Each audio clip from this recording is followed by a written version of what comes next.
Hello everyone and welcome to another video on the channel. Today's video is a bit different. This is going to be hopefully going up tomorrow on Friday, but we're well into the summer now.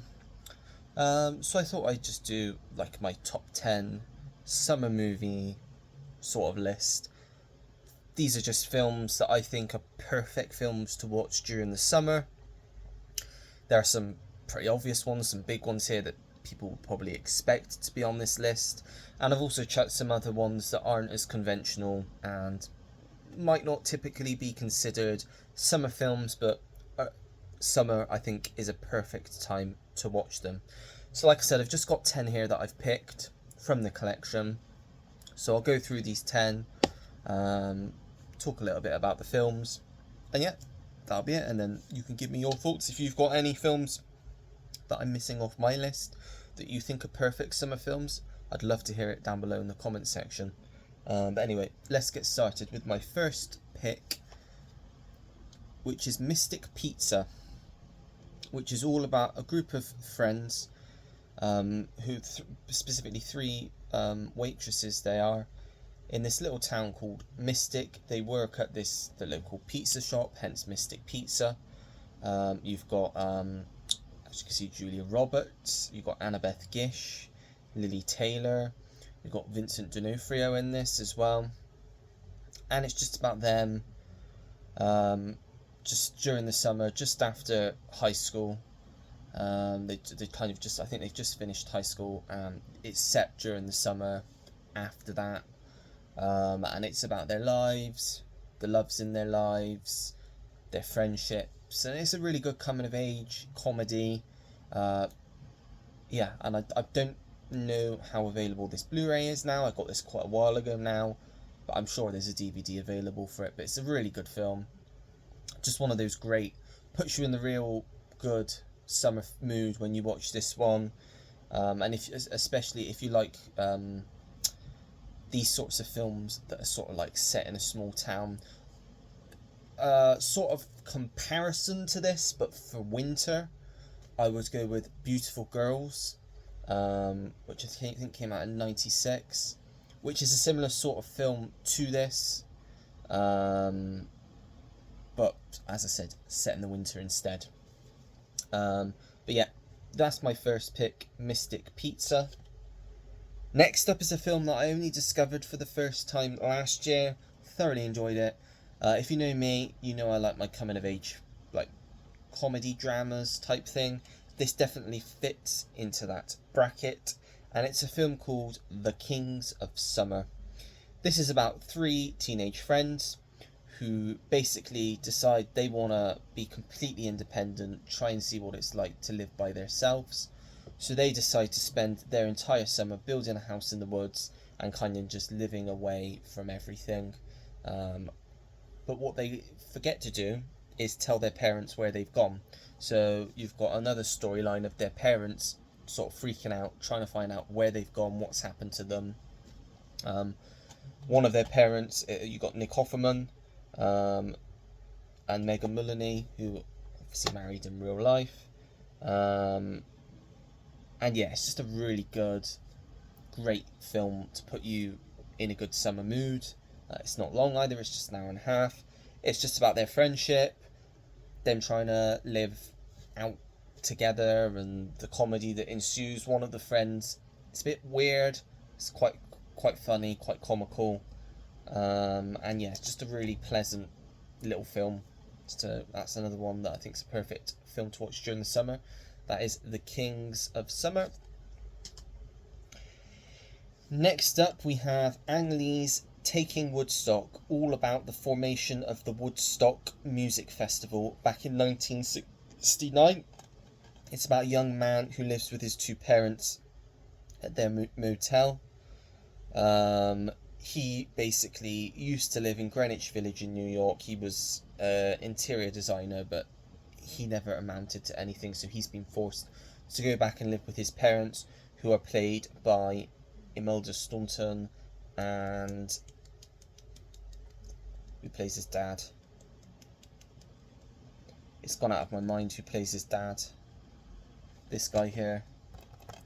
but I'm trying to look and I don't recognise him. It's probably one of the names on the back that I just don't know. Maybe it's Henry Goodman.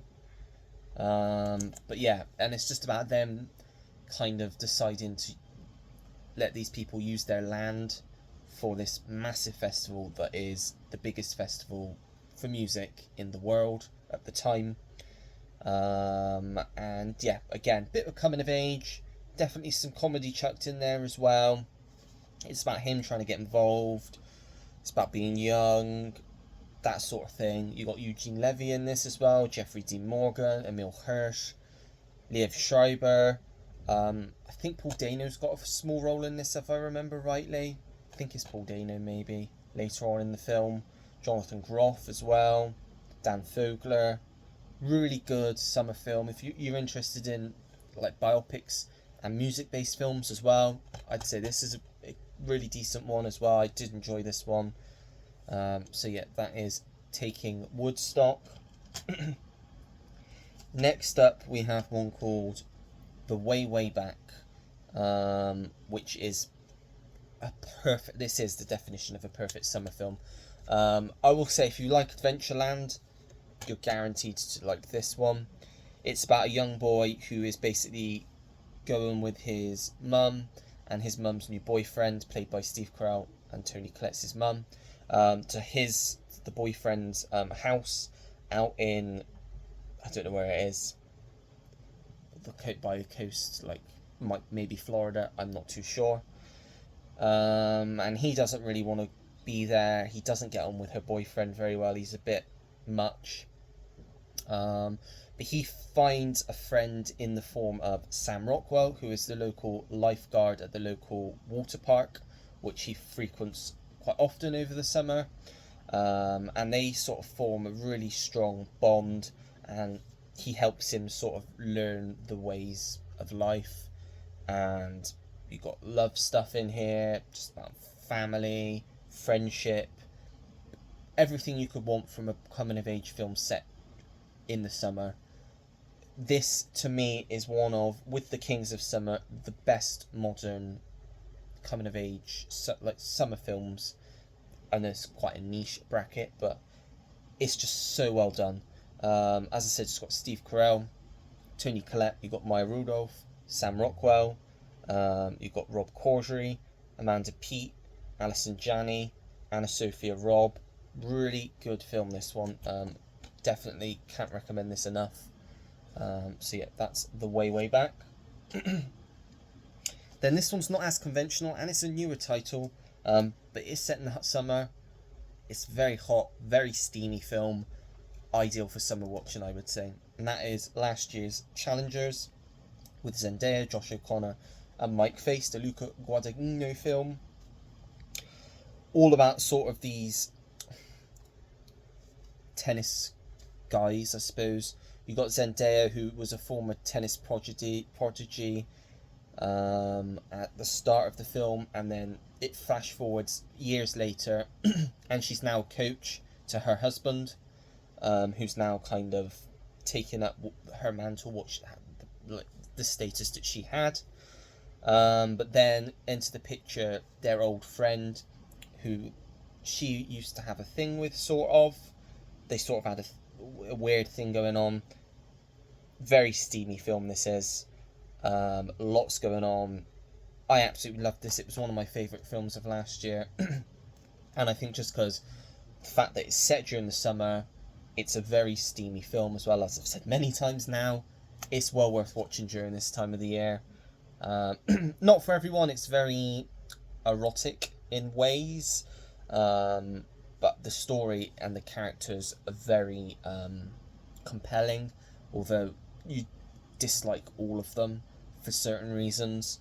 But yeah, that's my next one. That is Challengers.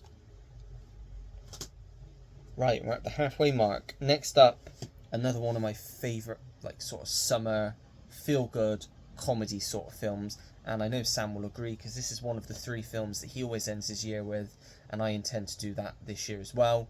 Might even do the same 3 films that he does, because they're a quality lineup of 3 films to end the year on. But this film in question is 500 Days of Summer. yeah, just love this film. Joseph Gordon-Levitt, Zooey Deschanel, set over 500 days of the year. It's like an anti-rom-com. It's about, like, it's not, as it says on the front, it's not a love story, it's a story about love. It's about their relationship, the ups, the downs, all the bad bits, all the good bits, that sort of thing. And it's funny, it's visually beautiful, there's some great visuals, it's got some fantastic music in here. Just a great story, a great watch. And again, if you like feel-good films, highly recommend watching this.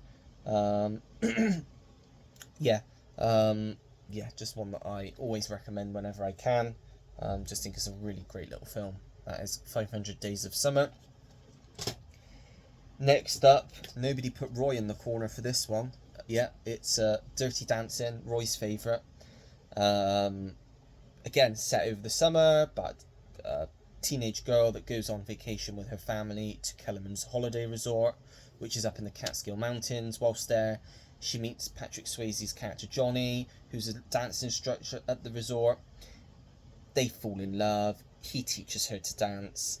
It's the age-old story everyone knows of, set in the summer of 1963, with some great music. I know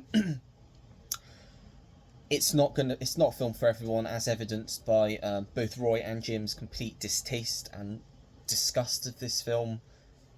That's fair enough. I understand that.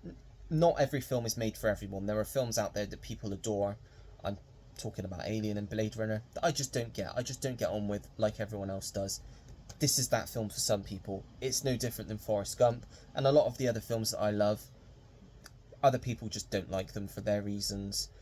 So I get why Roy and Jim don't like this film, but for me, it's a perfect summer film. It's a great love story. It's cheesy. It's pure 80s. Everything I love about the 80s. And yeah, just had to be on this list. Dirty Dancing. Next up, another sort of fairly new one here. We have In the Heights, which is produced or written by Lin-Manuel Miranda, directed by John M. Chu, who's obviously done the Wicked films and Crazy Rich Asians.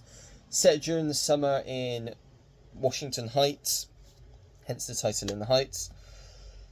About this community, these different groups of people during the summer trying to go through their summer. They're trying to save pennies because it's basically follows Anthony Ramos' character, who's the lead, who's trying to save up enough.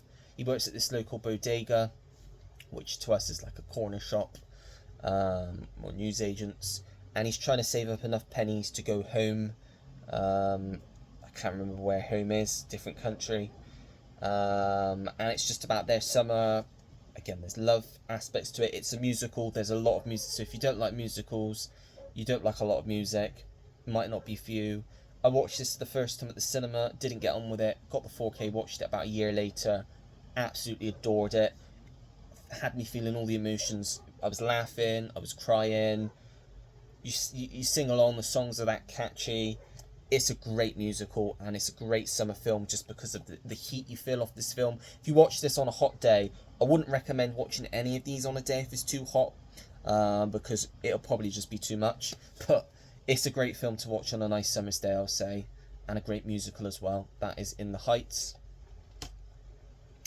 Next up, had to be on my list, the ultimate summer film, which I'm sure would be on every single person's list. Of course, is Steven Spielberg's Jaws, classic film about the killer shark. What can be said about Jaws that hasn't already been said on other videos that other people have done before? Everybody knows Jaws. Killer shark terrorising this local seaside town. You got, it's Brody, isn't it? Chief Brody, Roy Scheider, heads up trying to stop this shark. You got Richard Dreyfuss, you got Robert Shaw, who are trying to help him.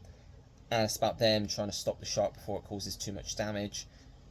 The score, you will never forget the score of this. There are some shots in this film. That one particular zoom in of the camera shot when he sat in the deck chair, one of the most iconic shots in cinema, I would say. One of the most effective jump scares in cinema as well. If you've seen it, you know exactly what I'm talking about, because I'm sure it gets absolutely everyone that watches this. It just comes out of nowhere, and the music that goes with it just gets you. Yeah, I'm not going to go on too much about Jaws because everybody knows about Jaws, and how quality of a summer film it is. It was the first summer blockbuster. It had to be in this list. Jaws.